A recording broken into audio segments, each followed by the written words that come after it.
안녕하세요. 한동안 영화 파묘가 큰 인기를 끌었는데 선생님은 파묘 영화 보셨을까요? 네, 저도 봤죠. 그러면 제가 영화를 보면서 잘 이해가 크게 되지는 않았어서 산탈이라는 게 어떤 건지 한번 설명 한번 부탁드려도 될까요? 산탈은 몇 가지 종류가 좀 있는데요. 영화에서 나온 산탈은 말 그대로 안 좋은 산에, 기운이 좋지 않은 산에 조상을 모시면서 산탈이 나는, 가볍게 보자면 그런 거고요. 또 다른 산탈은 아주 좋은 땅에 잘 모셨지만 이제 자손들이 함부로 파묘를 했거나 나 편하자고, 그리고 아니면 산소로 좀 더 좋은 마음으로 내 조상님들 계시니까, 내 아버지, 내 할아버지, 내 할머니, 엄마, 아빠 막 계시니까 좀 잘 꾸미자는 마음으로 주변에 나무도 막 싹 베고 막 조경도 좀 꾸미고 이렇게 하면서 산탈이 나는 경우들이 있어요. 요 후자가 가장 보편적이고 가장 일반적인, 제일 많이 일어나는 현실적인 산탈이고요. 앞에 전자는 거의 일어나지 않는 산탈이에요. 왜냐하면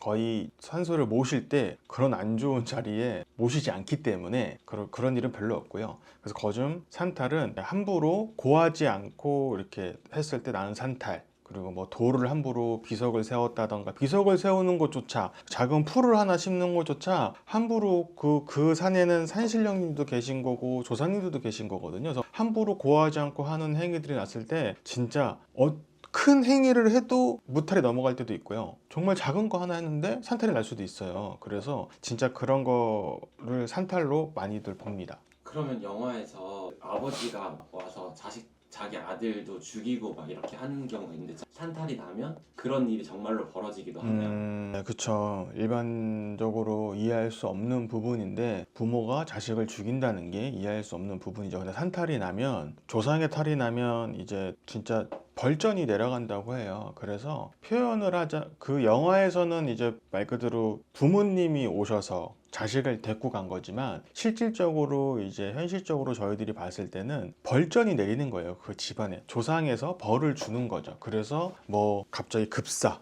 뭐 어떤 분이 돌아가시고 그렇게 해서 하는 일이 충분히 있죠. 근데 솔직히 요즘 세상에서 악귀가 많은 것도 아니고 어디 가서 큰 문제가 터지는 것도 아니기 때문에, 이런 미신, 귀신 쪽으로 정말 사람이 죽음으로 갈 수 있는 가장 흔한 케이스가 산탈입니다. 조상탈이에요. 그래서 바로 단번에 이렇게 돌아가신다거나 죽음을까진 가진 않고요. 경고가 계속 들어가요. 꿈에서라도 뭐 갑자기 돌아가신 아버지가 편찮게 나오신다던가, 불편하다고 얘기하면, 아니면 꿈에서 혼낸다던가, 뭔가 그런 모습으로 계속 나오시는데 대부분 무시하시죠. 그냥 내가 좀 작꿈인가 보다. 근데 이게 시간이 지나면, 이제 어느 경고의 수준이 지났을 때, 기한이 지났을 때는 이제 진짜 사건들이 터지죠. 그래서 죽음까지도 갈 수 있는 게, 영화에 좀 극단적으로 좀 많이 보여준 거지만 있는 얘기라고 보시면 돼요. 그러면 갑자기 궁금해진 건데 선생님께서 보신 산탈 중에 가장 심했던 경우가 뭐 기억나시는 게 있으실까요?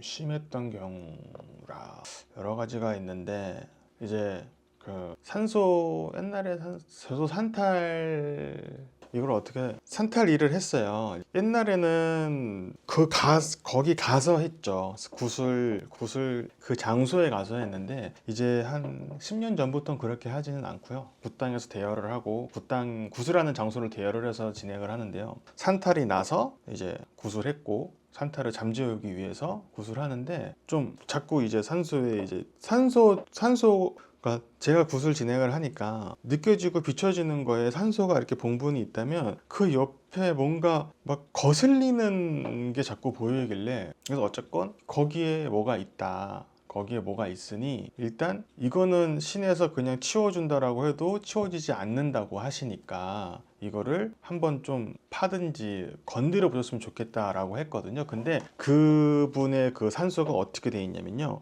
옛날 시골집이셔가지고 집이 이렇게 있고 뒤에가 산이라 그러셨어요. 그래서 뒤에 바로 산소가 이렇게 있으셨거든요. 그래서 집에 한 3m 올라가면 첫 번째 산소, 그 위에 이렇게 한 네 분, 5분 층층이 있다고 하셨는데, 이 첫 번째 산소 옆에 쪽에 좀 있어서, 그 첫 번째 산소인지 두 번째 산소인지 모르니까 이제 다 건드려 보신 거예요. 근데 이제 첫 번째 산소 다행히 다 건드기 전에, 여기 첫 번째 산소 옆에 땅을 팠을 때 유골이 하나 나온 거죠. 유골이 나왔는데, 근데 유골이 성인의 유골이 아니고 애기 유골이었어요. 그래서 아마 유추하기론 옛날에 윗대 그 대대손손 그 집에서 살았었다고 하셨거든요. 윗대 어르신들 중에 누가 자녀를 낳았는데 옛날에는 많이 돌아가셨잖아요. 아기 때 많이 죽으니까 그렇게 묻으신 것 같아요. 그래서 이제 그렇게 봤을 때 그런 거 제 기억엔 그거 저도 이제 했지만 좀 신기했던 것도 있고요.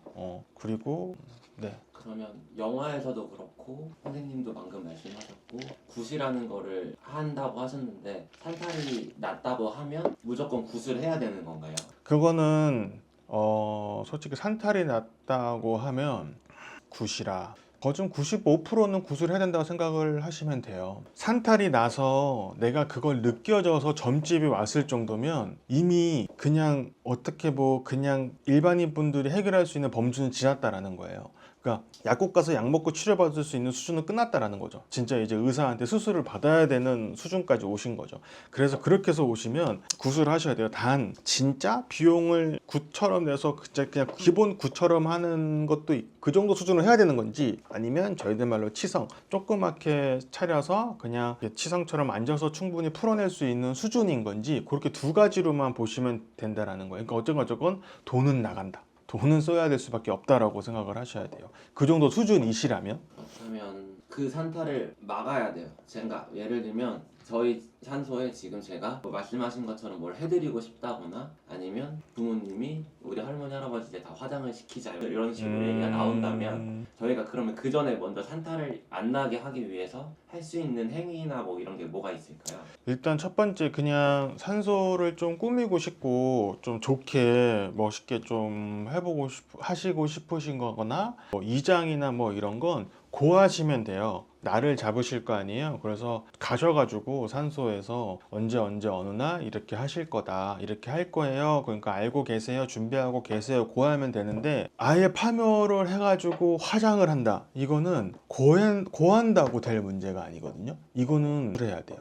구술해서 그 조상님들을 다 모시고 허락을 받아야 돼요. 그렇기 때문에 그 화장 전까지 어쨌건 파묘를 해서 새 집으로 옮겨주는 거잖아요. 그러니까 이거는 좀 마음에 안 드시더라도 좋은 뜻으로 하는 거니 눈 감아 줄 수 있겠지만 화장은 얘기가 조금 달라지는 거기 때문에 요거는 하실 수 있는 방법이 진짜 무당이나 이런 분들한테 선생님들한테 구술 의뢰를 하셔가지고 그렇게 진행을 하시는 게 맞고요. 그 전 단계들은 그냥 자손들이 찾아가셔서 언제 어느 이렇게 할 거다, 이렇게 파묘를 하겠습니다라고 고하고 하시면은 큰 탈은 없으실 겁니다.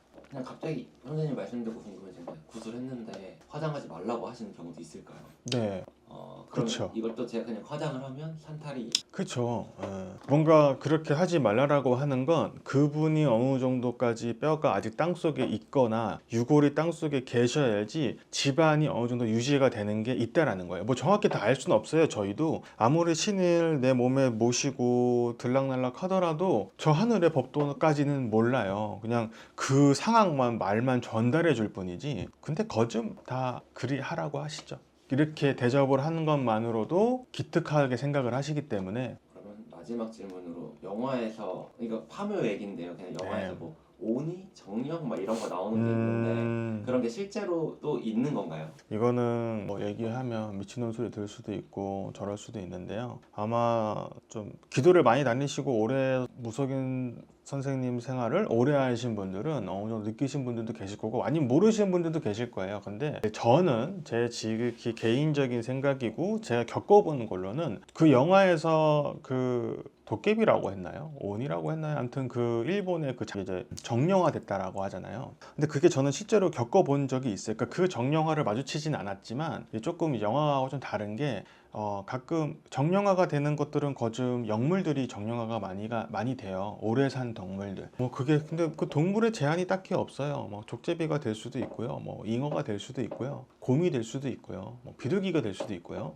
그래서 낮에는 그런 동물의 모습을 취하고 있고 밤에는 혼의 모습을 취해요. 그래서 혼일 때는 자유롭죠. 많이. 가장 제가 봤던 것 중에 현실과 많이 비슷했던 게 일본 애니메이션 중에 원령공주라는 사슴신이라는 애니메이션이 있어요. 거기서 사슴신이 나오는데 낮에는 사슴신이고 밤에는 엄청 크게 무슨 뭘로 변하거든요. 그런 비슷한 느낌이에요. 근데 얘네들의 최종적인 공통적인 목표는 신이 되거나 아니면은 인간이 되거나 환생을 하거나 거점 이런 거거든요. 그래서 인고의 세월을 버텨서 하는 거기 때문에 인간의 눈에 띄지도 않고 인간이 해를 끼쳐서도 안 되고 하는 거죠. 근데 영화는 좀 자극적이고 하는 거니까 그렇게 해서 하는 거지만 물론 실제로 그렇게까지 막 이렇게 해가지고 사람을 해하고 하는 거는 거의 불가능하지 않을까 싶어요. 말 그대로 혼은 육신을 해할 수는 없어요. 그래서 혼이 혼을 해서 내가 나를 망치게 하는 거지 직접적으로 타격을 줄 수는 없거든요. 왜냐하면 혼은 육신이 없기 때문에. 그래서 영화처럼은 될 수 없다. 하지만 그런 비슷한 실제는 어느 정도 존재할 가능성이 있다. 뭐 저는 겪어본 적이 몇 번 기도하고 뭐하고 다니면서 뭐 이렇게 한 게 있기 때문에 그렇게 생각을 하고 있습니다. 오늘은 이렇게 피디님께서 영화 파묘 관련돼서 그리고 산탈 관련돼서 궁금하신 걸 여쭤봐 주셔서 답변을 드렸고요. 충분히 답변이 되는지는 모르겠지만 어느 정도 참고가 됐으면 좋겠습니다. 아마 궁금하신 것들이 생기시면 뭐 댓글을 달아주시거나 메일을 보내주시거나 하면은 그걸 가지고 주제를 가지고 짧게나마 영상을 찍을 수도 있고요. 감사합니다.